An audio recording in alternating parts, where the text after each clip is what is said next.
नमस्कार, मैं हूं आशीष चित्रांशी और आप देख रहे हैं द न्यूज लॉन्चर। बिहार में दूसरे दौर का मतदान 122 सीटों पर बहुत जोरदार संघर्ष।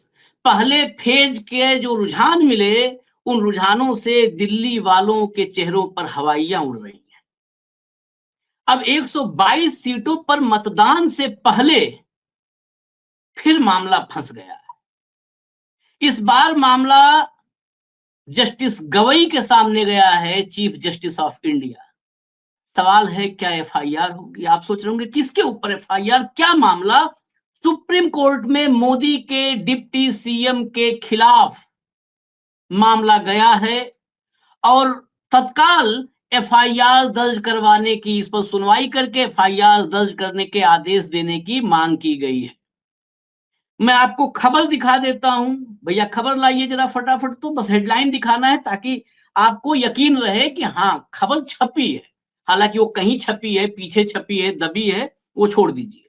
डिप्टी सीएम पोस्ट से हटाएं, एफआईआर दर्ज की जाए, सुप्रीम कोर्ट में सम्राट चौधरी के खिलाफ याचिका दायर। नेक्स्ट लाइए, नेक्स्ट।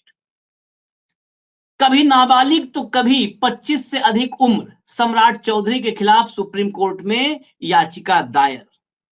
अब ये खबर हेडलाइन तो आपको कहीं दबी कुचली मिल जाएगी, लेकिन जिस याचिका को हम दबने नहीं देंगे वो याचिका आपको दिखा देता हूं। भैया जरा याचिका बस दिखा दीजिए, बाकी चर्चा करेंगे, साइड में चला दीजिएगा।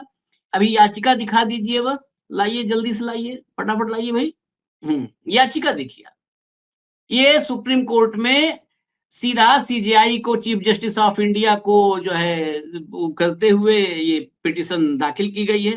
पीआईएल है, लेकिन इसमें क्या क्या है हटा दीजिए इसको, क्या क्या है इसमें अभी साइड में चला दीजिएगा इसको। ये बताने के लिए हम बताएं तो हम कुछ भी बताएंगे। कानून का मामला है, तमाम लीगलिटीज है इसमें, हम कुछ भी बताएंगे तो कुछ कोर कसर रह जाएगा। ये याचिका जिसने सीजेआई के सामने दायर की है वो अधिवक्ता ही हमारे साथ हैं। बड़ी पुरजोर लड़ाई लड़ रहे हैं जब से वोट चोरी का मामला सामने आया है। ईवीएम का दौर, जब ईवीएम पर सवाल उठने शुरू हुए तब से, मध्य प्रदेश के चुनाव में वोट चोरी हुई तब इतना पोथा लेकर के गए, मामला सब कोर्ट में है। अब अदालतें किस रफ्तार से चल रही हैं उसके बारे में हम क्या बताएं, अभी आगे चर्चा में आएगा ही। तो हमारे साथ सुप्रीम कोर्ट के अधिवक्ता नरेंद्र मिश्रा जी हैं, जोड़ लीजिए, और साथ में भाऊ हमारे साथ हैं। स्वागत है नरेंद्र जी, स्वागत है भाऊ।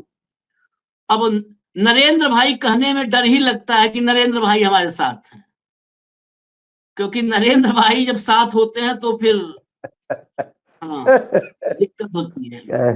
लेकिन अब हैं, नरेंद्र जी हैं, हमारे बड़े अच्छे मित्र हैं, हमारे अनुज हैं, भाई जैसे हैं, तो साथ में हैं। जरूरी नहीं आशीष जी, जरूरी नहीं कि सभी नरेंद्र मोदी हो। ये भी कुछ बात सही नरेंद्र है। मिश्रा भी होते हैं। हाँ, सभी नरेंद्र मोदी नहीं हो सकते तो सबसे पहले हम भाऊ से थोड़ा इस पर विशेष टिप्पणी लेंगे, लेकिन पूरा मामला एक बार नरेंद्र जी से समझते हैं। नरेंद्र भाई, क्या इसमें क्या क्या आपने ऐसे लीगल पॉइंट्स उठाए जिसको कंसीडर किए जाने की उम्मीद है? क्योंकि एक साथ साथ पैरेलल समानांतर एक अफवाह चल रही है कि एक पिटीशन गई थी और सुप्रीम कोर्ट ने खारिज कर दिया, डिसमिस कर दिया, सुनवाई भी नहीं की। क्या है सच्चाई और क्या क्या इसमें वैलिड लीगल पॉइंट्स है? देखिए, मैं आपको 3 पॉइंट्स में कंक्लूड कर रहा हूं। अभी बड़ी इंपॉर्टेंस पॉइंट है। जो मैंने पिटीशन फाइल किया था, प्रिया मिश्रा जो है versus of union of India through election commission है। इस पिटीशन में मैं आपको 4 पॉइंट बड़े इंपॉर्टेंट है। पहला पॉइंट है, ये जो सम्राट चौधरी, इनका पुराना नाम राकेश है, राकेश कुमार, राकेश उर्फ सम्राट चौधरी पहला है। ये विभिन्न नाम इसलिए रखे जाते हैं कि लोग जब समय समय के साथ अपराध करते रहते तो गूगल में, विकीपीडिया में जब आप डालोगे तो उनके नाम के साथ में वो लिंकअप न हो, इसलिए किया गया था। पहला। दूसरे पॉइंट है, इन्होंने ये 1995 1995 में मुंगेर डिस्ट्रिक्ट में एक बहुत बड़ा क्राइम होता है जिसमें कई सारे लोग मारे जाते हैं, जिसके मुख्य आरोपी होते हैं मे बी इनके घर के या फैमिली के किसी लोग इनके कंटेस्टिंग उसमें पर कैंडिडेट भी होते हैं। सवाल यह रहता है कि जो लोग मारे जाते हैं हॉस्पिटल में भी दौड़ा के मारे, जो बच जाते हैं गांव घर में वो बाहर जाकर के उनको हॉस्पिटल में मारा जाता है। इसी के साथ में मैं आपसे कहना चाहता हूं कि जब ये एफआईआर में फंस जाते हैं, इनको पुलिस डिटेन कर लेती है, तो फिर बेल की जरूरत होती है, ग्रांट बेल हो। अब इस जैसी ही ग्रांट बेल के लिए इनको ग्राउंड बनाने की जरूरत है, तो ये जुवेनाइल में चले जाए, अर्थात बाल जो न्यायालय होता है उसके लिए इन्होंने ग्राउंड रेड करना शुरू कर दिया और उसमें इन्होंने 1981 की अर्थात 1995 का मैटर है, 1981 का एक डेट ऑफ बर्थ का एक मार्कशीट पेश करते हैं कोर्ट में। कोर्ट ट्रीट करती है कि because this is the juvenile matter, है ना, हम इनको जुवेनाइल की तरह ट्रीट करेंगे और इसके साथ में इनको बाहर कर देती है। जुवेनाइल मैटर की तरह उसको ट्रीट किया जाता है, अर्थात बाल सुधार गृह जो होता है उस तरह से ट्रीट हो गया वो मैटर वहां पर, ये ऐसे चला। अब इसी दौरान पर ये 1995-96 की बात कर रहा हूं, ध्यान रखना है। 4 साल बाद या 3 साल बाद ये एमएलसी बन जाते हैं और एग्रीकल्चर मिनिस्टर बन जाते हैं वहां पर बिहार में। ध्यान रखना है कि 1995 में जो व्यक्ति 15 साल का है, ध्यान रखना, बड़ी इंपॉर्टेंट बात कर रहा हूं, 15 साल का हो रहा है, वही व्यक्ति 4 साल बाद कैसे वो व्यक्ति जो है वो सीधा उसमें पहुंच गया और उसके साथ में वो पूरा का पूरा वो जो है तो एडल्ट हो गया और 25 साल का बन गया। सुप्रीम कोर्ट में मैटर पहुंचता है और सुप्रीम कोर्ट में ये सारी चीजें रखी जाती हैं, और क्योंकि मिनिमम बेसिक एलिजिबिलिटी किसी भी व्यक्ति के लिए यह आवश्यक है चुनाव के लिए, चुनाव की प्रक्रिया के लिए कि 25 साल का हो। 25 साल इनका पूरा नहीं था, नियर बाय 20 के राउंड फिगर में था, इसलिए कैसे बन गए, इस सवाल का जो जवाब था सुप्रीम कोर्ट तक आता है। बहुत सारे पिटिशनर आते हैं, सुप्रीम कोर्ट ने सीधा जजमेंट दिया। वेरी इंपॉर्टेंट फैक्ट, 3 चीजों को बोला है सुप्रीम कोर्ट ने, और जजमेंट में आपको ऑर्डर की कॉपी भेजूंगा। यदि आपके पास मेरी पिटिशन है तो एनेक्सर नंबर P1 से आप देख लीजिए, एनेक्सर P1 का 3rd पॉइंट है, 3rd लास्ट में चले जाइए, पिटिशन की कॉपी आप चला ही रहे हैं तो वहां पर सीधा लिखा है, कोर्ट ने बोला कि ये 1981 की इनके डेट ऑफ बर्थ मानी जाएगी, point number 1। Point number 2, court ने सीधा जजमेंट देता है कि इनको एमएलसी के पद से तत्काल हटा दिया जाए। इसके साथ में कोर्ट यह भी बोली कि जो व्यक्ति इस तरह से चीजों के घटनाओं के बारे में एग्रीकल्चर मिनिस्टर बना हुआ है उसके सारे ऑफिशियल पदों से तत्काल हटा दिया जाए।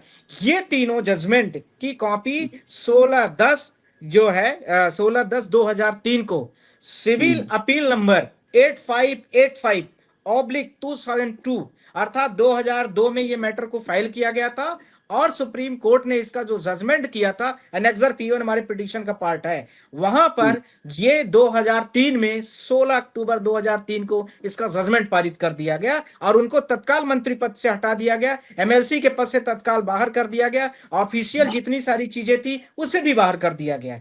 इन सारी चीजों के आधार पर सुप्रीम कोर्ट में जब ये सारी चीजें डिसाइड कर दी, same person same concern same affidavit के साथ में जब व्यक्ति पेश हो रहा है, 1981 दिया जा रहा है, तो फिर किस बिहाफ पर 2020 का 2025 का ये इन्होंने नया फ्रेश एफिडेविट लगाया और 1968 उसमें दिखाया जा रहा है। What is the reason of this? तो सुप्रीम कोर्ट को या तो गुमराह किया गया, या तो वहां पर जो नरसंहार हुआ था मुंगेर जिला में, जो एफआईआर नंबर वहां पर आप सबको पता है कि 44/1995 है, वहां पर अपने बचाने के लिए किया गया था। ये सारी चीजों को लेकर के मेरी सुप्रीम कोर्ट से रिक्वेस्ट हुई, सुप्रीम कोर्ट अब इस मैटर को टेकअप करेगा ही करेगा, बचने का कोई चांस नहीं, चाहे जिसके पास चले जाए, क्योंकि सेम कंसर्न को, सेम पर्सन को, सेम रिस्पोंडेंट को पहले भी कोर्ट ने यहां पर कन्विक्ट किया है, पहले भी उसने किया हुआ है और सेम ग्राउंड है, कुछ भी नया नहीं किया गया है। तो फिर सुप्रीम कोर्ट नहीं करेगी तो पुराना जजमेंट को बदलना पड़ेगा जो 2003 में ऑर्डर दिया है, या उस व्यक्ति के साथ जो वहां पर नरसंहार हुआ तो वहां के मेन मतलब अपराधी हैं, मेन आरोपी हैं, वहां पर वो मामला गड़बड़ होगा। तो ये सारी चीजों को लेकर के जो 16/10/2003 का ऑर्डर है, हमने सुप्रीम कोर्ट से सीधा बोला है कि आप सीधा इसमें इंटरफेयर करिए।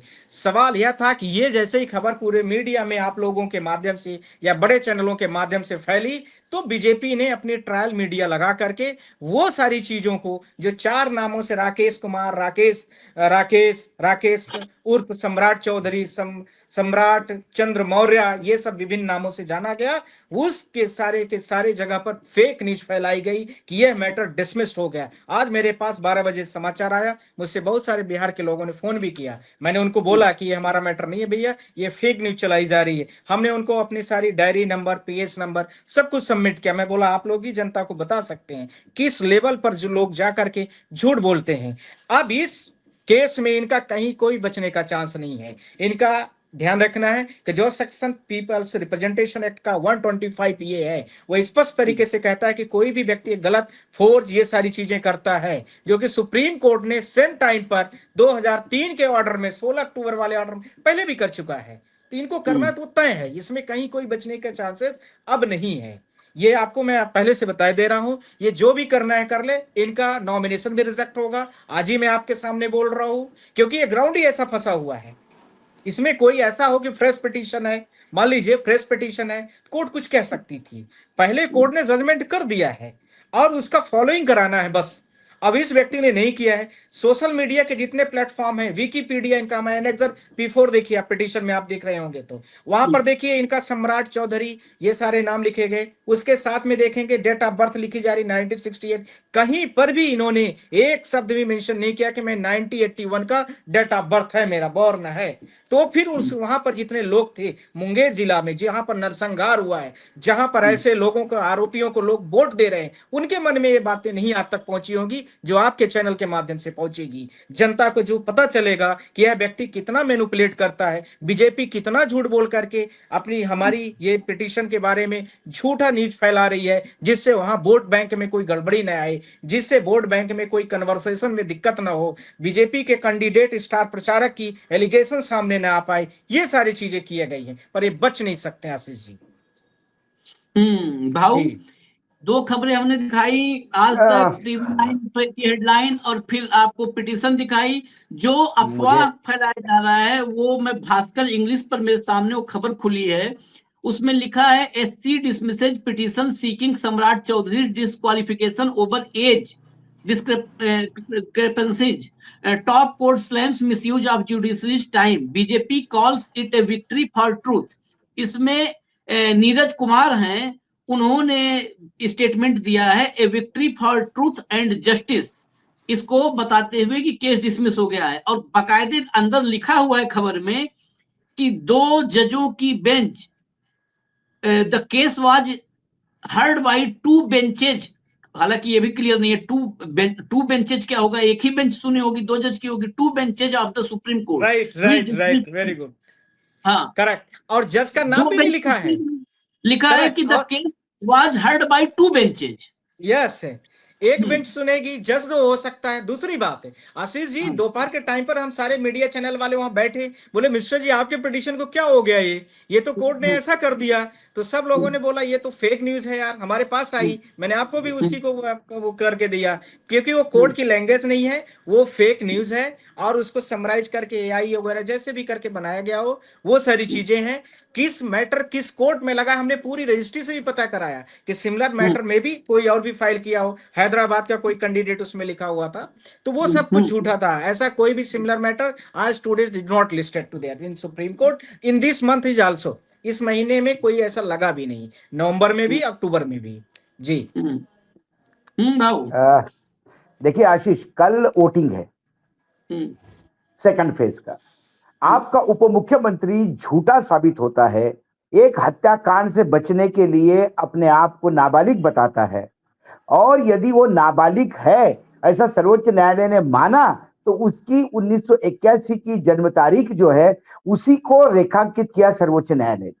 जब सर्वोच्च न्यायालय ने अपने निर्णय में 1981 की उसकी जन्म तारीख पे मुहर लगवा दी, उसके बाद ये 63 में फिर पैदा हुए, 68 में पैदा हुए, ये जो बार बार पैदाइश है इनकी, ये जो झूठे एफिडेविट इन्होंने बताए, यदि 81 पे ही स्ट्रिक्ट रहते तो समझ में आता कि भाई पहली बार कुछ ये हो गया, एक बार MLC बन गए, वो भी आपने हटा दिया। सवाल तो यह है कि एक बार जिसने फ्रॉड किया उसको फिर से बीजेपी ने जगह कैसे दी? क्या भारतीय जनता पार्टी में बड़े ओहदे पे बैठने के लिए फ्रॉड होना जरूरी है? महाराष्ट्र में उप मुख्यमंत्री बनने के लिए क्या 17,000 करोड़ का घोटाला और जमीन घोटाला करना अनिवार्य है तभी बनाया जाएगा? क्या ईडी की नोटिस मिलने पे ही उस आदमी को मंत्री बनाया जाएगा? क्या सम्राट चौधरी जो एक हत्याकांड में बचने के लिए अपने को नाबालिग बताता है और उसके बाद फिर बालिग बन के 5 साल में, मतलब ऐसा तो मैंने स्पीड देखा नहीं है बड़ा होने का। क्या पैदा हुए 81 में, मतलब 15 साल का आदमी 5 साल में 23-25 साल का हो जाता है, वो एमएलसी बनता है, उसका फॉर्म रिजेक्ट नहीं होता, जिसने उसका फॉर्म रिजेक्ट नहीं किया उसको भी वो कर देना चाहिए, सस्पेंड कर देना चाहिए बैकडेट में जाके। सिर्फ सम्राट चौधरी को वहां से आपने उतार दिया सीट से ये काम नहीं होगा। सम्राट चौधरी ने जब फॉर्म जमा किया तो रिटर्निंग ऑफिसर ने वो फॉर्म एक्सेप्ट कैसा किया? सवाल वो है। उसके बाद उसको शपथ दिलाई गई तो क्या उसका ड्यू इंटेलिजेंस नहीं किया था? कल दाऊद इब्राहिम आए तो उसको क्या केंद्रीय मेरे प्रधानमंत्री के मंत्रिमंडल में क्या शपथ दिलवाओगे आप?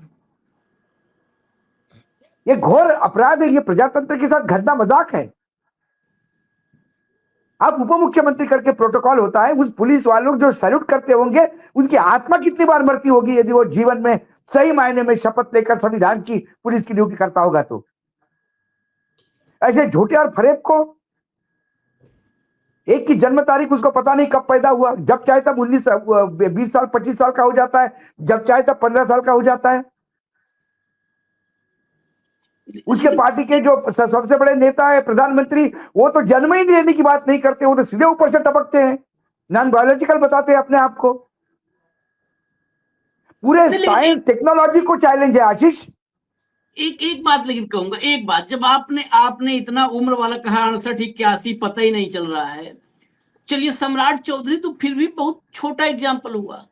मोदी जी की एज का कैलकुलेशन कोई करके बताए। 20 साल भीख मांगे, 30 साल संघर्ष किए, 25 साल अमेरिका घूमे, बांग्लादेश की आजादी की लड़ाई लड़े, उनका उम्र। सम्राट तो सैंपल, सम्राट तो मुझे लगता है कि उन्हीं के पसीनों पर है। सम्राट चौधरी उन्हीं के पच्चीनों पे है, लेकिन सम्राट चौधरी और मोदी जी में एक बेसिक फर्क है आशीष। मोदी जी ने भी ये कैलकुलेट किया कि मैंने जितनी जिंदगी जी उसमें ये हो ही नहीं सकता। मैंने आपको 100 रुपए लिए, आप बोलेंगे आपने 100 रुपए का क्या किया?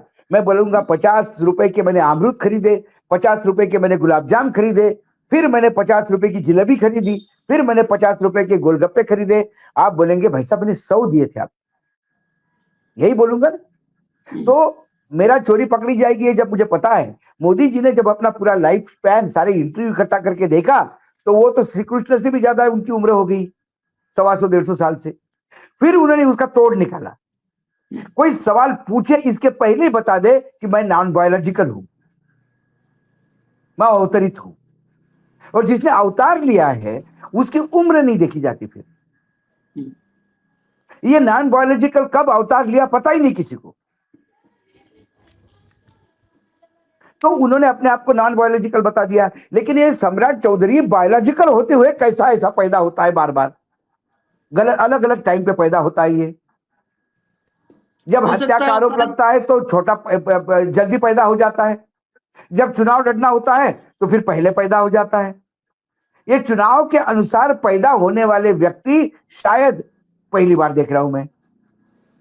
और ये मुजरिम, सजा याफ्ता मुजरिम है। ये सुप्रीम कोर्ट ने यदि उसको पद से हटाया है, एग्रीकल्चर मंत्री पद से हटाया है, यदि सुप्रीम कोर्ट ने उसको एमएलसी पद से हटाया है तो ये सुप्रीम कोर्ट ने दी हुई सजा है जो उसने भोगी, इसलिए मैं उसको सजा याफ्ता मुजरिम कहता हूं। आरोपी नहीं है ये सजा याफ्ता मुजरिम है। फिर बीजेपी उसको टिकट देती है अलग डेट ऑफ बर्थ से, फिर उसका फॉर्म सिलेक्ट होता है। 1968 में जिस रिटर्निंग ऑफिसर ने इसका फॉर्म सिलेक्ट किया, ही शुड बी प्रोसिक्यूटेड, क्योंकि सर्वोच्च न्यायालय ने जब 1981 बोला है तो ये 68 में कैसा पैदा हुआ? ये घोर। यहां हमारे यहाँ पायलटों की कुछ याद होगा आपको, पायलटों की जन्म तिथि को लेके और मैट्रिकुलेशन के सर्टिफिकेट को लेके जब जब इश्यूज आ गए तो धनाधन पायलट सस्पेंड हो गए, नौकरी से निकाल दिए गए, केस चली गई। या प्रधानमंत्री की डिग्री का पता नहीं किसी को, कोई केस करने के लिए जाओ तो वो जो केस करता है उसी को जेल डाल देते। सम्राट चौधरी बोलते हैं कि वो कितने बड़े बिहार के भाग्य विधाता हैं, खुद का भाग्य नहीं संभाल पाए, सुप्रीम कोर्ट ने पद से उतार दिया। निर्लज्जता का अमृतकाल चल रहा है। जिस आदमी को झूठ और फरेब के चक्कर में अपनी विधायकी खोनी पड़ी होगी, अपना मंत्री पद खोना पड़ा होगा, उसको यदि फिर से उप मुख्यमंत्री पद बनाते हैं तो यह है भारतीय जनता पार्टी का चाल, चरित्र और चेहरा 2014 का। यह है नरेंद्र मोदी की टीम जो इस भारत को विश्व गुरु बनाएगी। जब चाहे तब पैदा होते हैं, जब चाहे तब मर आगे पीछे कर देते हैं। ये तो हमने मतलब इतने प्रारूप तो मैंने भगवान श्री कृष्ण के भी रूप नहीं देखे थे। इसमें एक हमें लिबर्टी देनी होगी। हो सकता है Samrat Chaudhary non biological in progress हो, नॉन बायोलॉजिकल। अरे मैंने बोला, अरे आशीष भाई, तो वो अपने, मैं वही तो कहा। अब इस केस में अभी तो मिश्रा जी को बहुत, मतलब सॉरी टू से, मिश्रा जी को लगता है कि वो संविधान के अनुसार काम कर रहे हैं। मिश्रा जी ने कानून की पढ़ाई करी और अच्छे नामी वकील है। लेकिन आप मुझे बताइए वकील साहब, जब आप पूरा केस करोगे और कल आपका जज जाके भगवान की मूर्ति के सामने बैठेगा और पूछेगा कि इस केस में क्या करूं, तो आपकी दलील कहां काम आएगी? जहां सर्वोच्च न्यायालय के मुख्य न्यायाधीश कहते हैं कि मैं भगवान को पूछ के निर्णय देता हूं, उसमें बताइए मुझे आपकी दलील कहां जाएगी? ये है चंद्रचूड़ सामने है हमारे। इतना बड़ा न्यायपालिका को जूता शायद किसी ने नहीं मारा होगा। और यदि भगवान न करे आंबेडकर आज जिंदा होते तो वो संविधान को ही जला देते। बोलते मुझे नहीं, मनुस्मृति लागू करो, मुझे संविधान नहीं करना है। मेरा पवित्र संविधान मैंने ऐसे अपवित्र लोगों के हाथ में नहीं दे सकता जो भगवान के पूछ के निर्णय देते हैं। चंद्रचूड़ नहीं, वो चंद्रचूर है। चूर चूर कर दिए संविधान के गुरूर को, चूर चूर कर दिया। संविधान का एक गुरूर था, आत्मसम्मान था, उसको चूर चूर कर दिया चंद्रचूड़ ने। कब है इस पे, कब तक उम्मीद है? कुछ आप लगे हुए हैं, कब तक है इस पे सुनवाई होने की उम्मीद, या ये भी पंचवर्षीय योजना में लगा देंगे? नहीं, सुनवाई होगी और अच्छी सुनवाई होगी। आपके चैनल के माध्यम से बोल रहा हूं कि दोबारा ये मंत्री भी नहीं बनेंगे, ये भी बोल रहा हूं अभी से। और आप इसमें अच्छे से खबर भी बनाइए, क्योंकि सुप्रीम कोर्ट ने जजमेंट दिया पहले, और सेम कन्विक्शन इनको फिर से होगी। अभी बोले दे रहा हूं, क्योंकि कई बार ऐसा होता ना कि सुप्रीम कोर्ट का वायलेशन हो रहा है ना वहां जजमेंट का, इसलिए हो रही सारी दिक्कतें हो रही है। मैं मिश्रा जी की बात इसलिए मानता हूं, इसमें आशीष फंसने वाली बात। हाँ, यदि इन्होंने कहा कि सुप्रीम कोर्ट में तब गलत निर्णय दिया, वर्तमान पीठ कह सकता है ना। यदि वो 2 मेंबर का खंडपीठ है तो ये 3 मेंबर का एक बेंच बिठा सकते हैं और बोल सकते हैं कि नहीं वो 81 गलत था, 61 सही है। तो फिर पुराने केस में ही अटकेंगे, हत्याकांड में, मुंगेर की केस में फंस जाएंगे जाके, फिर मुंगेर में ये बालिग कहलाएंगे, करेंगे वहां पर हो जाएंगे, वहां पर हो जाएंगे। और यदि उन्होंने बोला कि मैं 81 का ही हूं तो फिर 68 का क्यों दिया? तो यहां फंस जाएंगे, यहां फंस जाएंगे भाई। अशोक वानखड़े को वानखड़े कहो, अशोक कहो, अशोक महादेवराव वानखड़े कहो, भाऊ कहो, कुछ लोग टाइगर कहते हैं वो कहो, है तो अशोक वानखड़े ही ना। कि अशोक वानखड़े का जन्म डेट 1, भाऊ का जन्म डेट 1, टाइगर का जन्म डेट 1, अशोक महादेवराव वानखड़े का जन्म डेट 1 और वानखड़े का जन्म डेट 1। चित्रांत जी कैसा करेंगे? इतनी बार कैसे पैदा हो सकता हूं मैं? कम से कम मेरे को अपनी नहीं, मेरी मां की तो इज्जत का ख्याल रखना पड़ेगा। बार बार पैदा होके मैं उसको भी तो गाली दे रहा हूं। तो ऐसा ही है, कभी राकेश कुमार, कभी कुमार राकेश, कभी सम्राट चौधरी, कभी मौर्य सम्राट, जो मौर्य लगाते हैं आगे। चलिए, अब नरेंद्र जी के हाथ में है सब, आगे कितने जल्दी सुनवाई होती है। आशीष, होता क्या है, मैं इधर, मैं मिश्रा जी को मिश्रा जी इसमें मैं थोड़ा लीगल समझना चाहता हूं। लीगल ये है कि एक बार यदि वो आदमी सजा याफ्ता है, वो पीपल्स रिप्रेजेंटेटिव एक्ट का वायलेट करते हुए पकड़ा गया, उसको सजा हुई, उसके पद से उसको निरस्त कर दिया गया, क्या उसके ऊपर कोई बैन लगना नहीं चाहिए कि चुनाव में? दूसरा अभी जो अशोक भैया ने बात की, मैं उसको मैं कंप्लीट कर रहा हूँ। उस बार तो ये इनके पास ग्राउंड था कि हमें जो पिटीशन है, मैंने पिटीशन को काफी पढ़ा है इनका भी, उसमें बोला गया कि हमें मतलब जो इलेक्शन ऑफिसर है और उसके साथ में जो हाई कोर्ट है या जो भी ट्रिब्यूनल कोर्ट रही है, वहां पर सुनने का मौका नहीं दिया गया। यहाँ तो पूरी सुनवाई भी हुई, यहाँ तो पूरा जजमेंट भी दिया गया, यहाँ तो आप प्रोसिक्यूट भी किए गए, आपको पद से भी हटाया गया, तब उसके बावजूद भी फिर भी आप हिम्मत दिखा करके 1968 की डेट ऑफ बर्थ दे रहे, फिर भी आप कर रहे हो सब कुछ। और उसके बावजूद भी इलेक्शन कमीशन ऑफ इंडिया देखिए सोता हुआ बैठा है। पूरे भारत देश के वहां पर देखिए कांग्रेस ने प्रेस कॉन्फ्रेंस कर दी, सुप्रिया सीनेट ने मतलब किया, उनके मैंने देखे ही वीडियोस, उसके साथ में और जो बहुत सारी पार्टीज है, रीजनल पार्टी, उन्होंने भी किया है, सबने मुद्दे को उठाया। इलेक्शन कमीशन की जू तक नहीं चल रही है। नहीं, इलेक्शन कमीशन ऑफ इंडिया जब इलेक्शन कमीशन ऑफ बीजेपी बन जाता है तो फिर अपने लोगों को तो प्रोटेक्ट करेंगे। वो तो कहेंगे कि भाई 1981 में पैदा हो गया और 1968 में पैदा हो गया, उससे क्या फर्क पड़ता है मिश्रा जी, पैदा तो हो गया ना आगे वाला, सामने तो दिख रहा है ना आपको, दाढ़ी वाड़ी में दिख रहा है, बोलता भी है, हाथ पैर भी हिलाता है, रोबोट तो नहीं है। पैदा हुआ है ना, मान लीजिए पैदा हुआ है। अब आप 81 और 68 में क्यों खींच पा रहे हैं, क्यों जबरदस्ती कर रहे हैं? क्योंकि उनको हत्या के जुर्म से निकालना था, तो वो 81 के थे, 81 में पैदा हुए थे। अब वो मामला में से छूट गए, मतलब उस मामले में से वो अलग हो गए। अब चुनाव लड़ना है तो अब 68 में पैदा होने दो। कल यदि बीजेपी ने ये निकाल दिया कि 75 साल के बाद भाई कोई नहीं रहेगा, तो ये फिर नई जन्म तारीख लेंगे कि ये तो जीवन भर 25 साल के ही रहेंगे। मानो स्टे लेके रखा है साल पर, सिर्फ जन्म डेट मतलब जन्मदिन और महीना बदलता है, साल वही रहता है। स्टे लेके रखा है इन लोगों ने। इन लोगों ने प्रजातंत्र का, लोकतंत्र का माखौल उड़ा के रखा है। पीपल्स रिप्रेजेंटेटिव एक्ट को ये अपने घर के पोछा लगाने वाली महिला समझती, उस एक्ट को, कि आया पोछा साफ सफाई करवाई, पैसा फेंका मुंह पे, जाओ।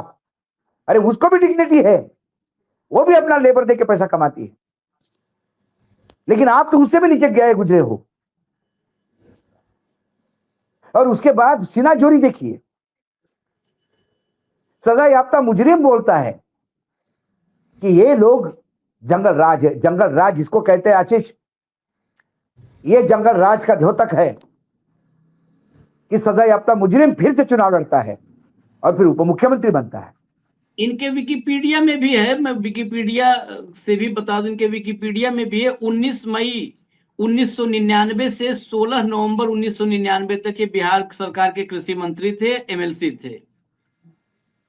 19 मई 1999 से 16 नवंबर 1999 तक। उसके बाद ये हटा दिए गए। अब वो जो इनका मामला है, सुप्रीम कोर्ट ने क्या आदेश दिया वो तो सब है नरेंद्र जी के पास। नहीं, सिविल अपील नंबर 85858/2585 को डाल दिया जाए सुप्रीम कोर्ट में, आराम से देखिए, जजमेंट है 13 पन्ने का दिया गया है, आप देखिए सारे लोग जी। आपके एनेक्चर में बहुत सारी चीजें हैं, सिर्फ मैं ये पूछ रहा हूं कि पीपल्स रिप्रेजेंटेटिव एक्ट में ऐसा कोई क्लॉज नहीं है क्या कि सदा याफ्ता मुजरिम चुनाव नहीं लड़ सकता? इनको कुछ सालों के लिए इसमें चुनाव से बाहर कर दिया जाएगा, पहला, इसमें जो होने के चांसेस बन रहे हैं। दूसरा, जानबूझ करके क्राइम करना, ये 125A इसके अंतर्गत में किसी भी व्यक्ति को बैन करने के लिए पूरे पावर दिए गए हैं। पर ये अकॉर्डिंगली टू 125A के अंदर ही जब ये एग्रीकल्चर मिनिस्टर पद से हटाए गए थे, तभी बैन क्यों नहीं लगा? उस समय पर एक बार मान लिया गया कि हो सकता है कि धोखाधड़ी हो गई हो, पर इस बार तो जानबूझ के सब कुछ किया जा रहा है ना। जजमेंट भी आपके हाथ में है, आप सुप्रीम कोर्ट तक आ भी गए, आप उसके बाद सारी चीजों को देख भी लिया। ये न्यायपालिका को भी मानना चाहिए कि यदि एक मुजरिम को आप बाय चांस छोड़ देते हैं तो वो आदतन मुजरिम बन जाता है। और सम्राट चौधरी का केस ये आदतन मुजरिम का है। जैसे हिस्ट्री शीटर है, ऐसे ये जन्म डेट बदलने का हिस्ट्री शीटर है। नहीं, चलिए, इसमें तो बहुत सारे अभी मामले खुलेंगे जब अदालत में जिरा होगी।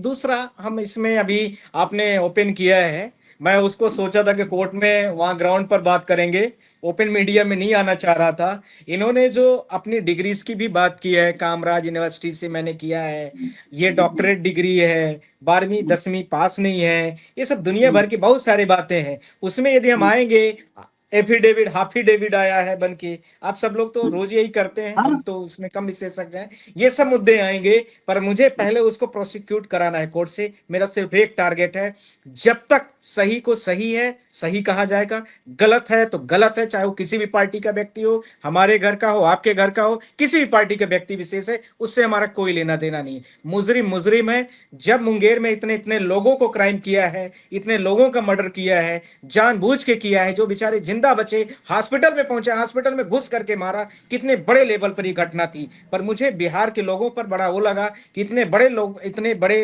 आबादी का राज्य है और लोगों ने इसको वोट दे करके कैसे जिताते रहे। मुझे लगता है सुप्रीम कोर्ट में ये चीजें दलीलें रखी जाएंगी कि इतने बड़े क्राइम के खिलाफ में कौन व्यक्ति वहां आवाज उठा सकता है। सरकार जिसको डिप्टी सीएम बना रही है, सरकार सीएम का फेस बनाई हुई है, जनता में इतना बड़ा लेवल पर खौफ है कि मैं अब पर्सनल लेवल पर ज्यादा बोलना नहीं चाहता।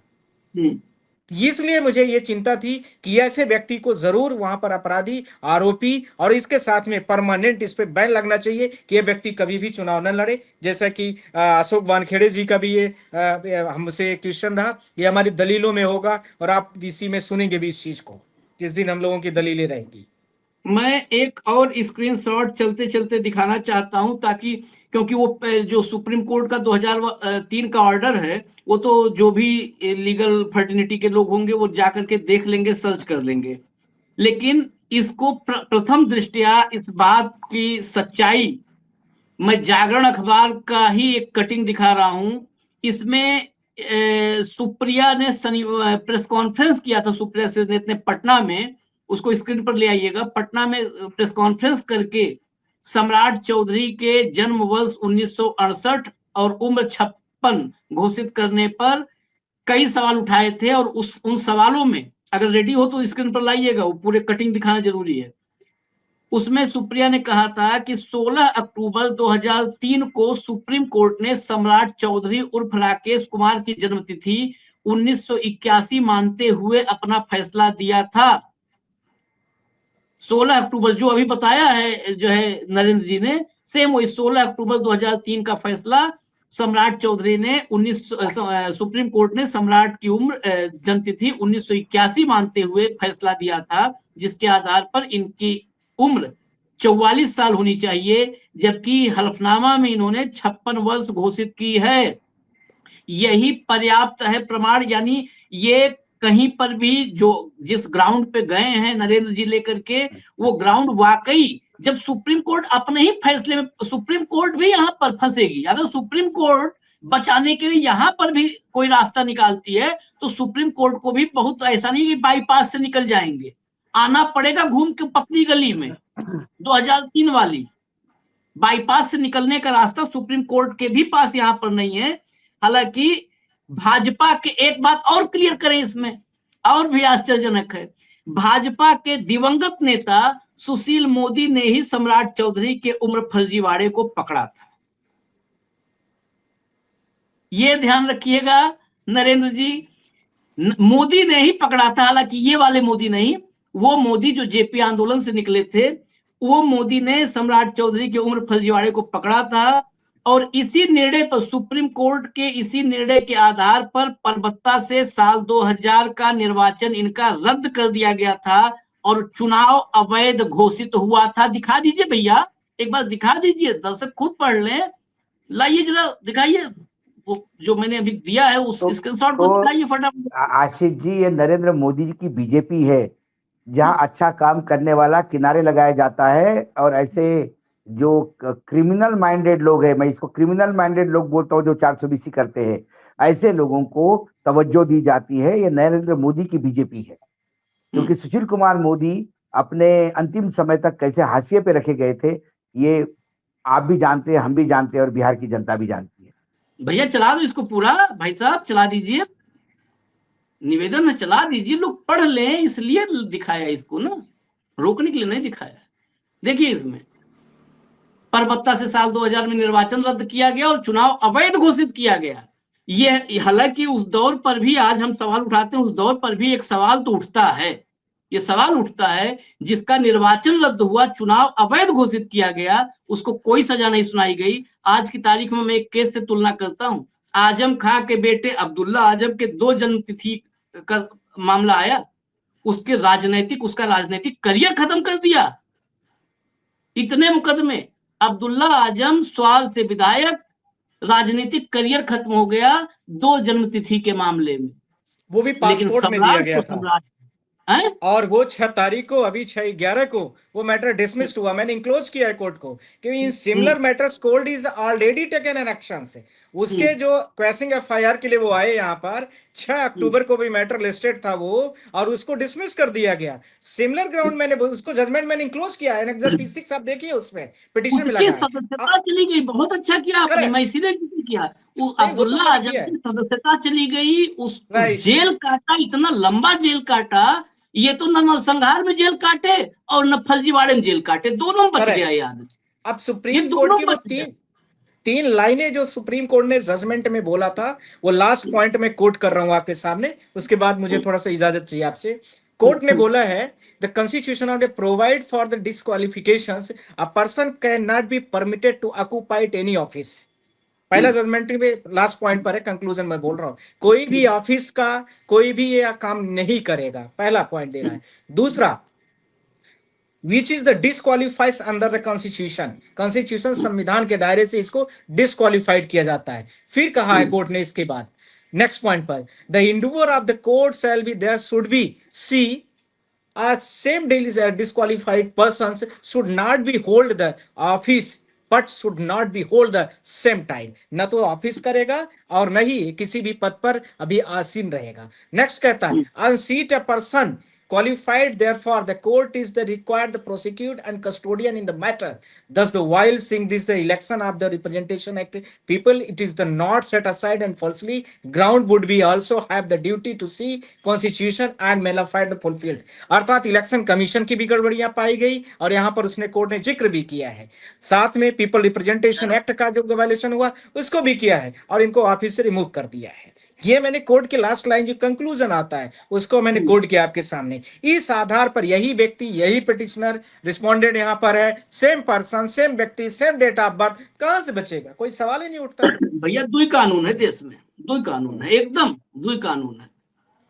मैं तो अब्दुल्ला आजम वाला इसीलिए मेरे दिमाग में आया। खैर चलिए, ये विषय तो, और अब जब आज ये 2003 वाला सुप्रीम कोर्ट का आदेश सामने आया है, तो इस विषय पर मुझे लगता है सुप्रीम कोर्ट के पास रास्ता नहीं होगा।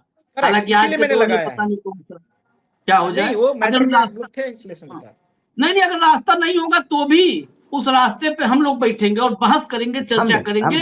अगर बिल्कुल मैंने इंक्लोज किया है पिटीशन में, आप लोग देख भी सकते हैं। थैंक यू, बिल्कुल, थैंक यू, बहुत बहुत शुक्रिया, धन्यवाद, थैंक यू भैया, अशोक भैया को थैंक यू, बहुत बहुत शुक्रिया, धन्यवाद Mishra ji. Okay, thank you.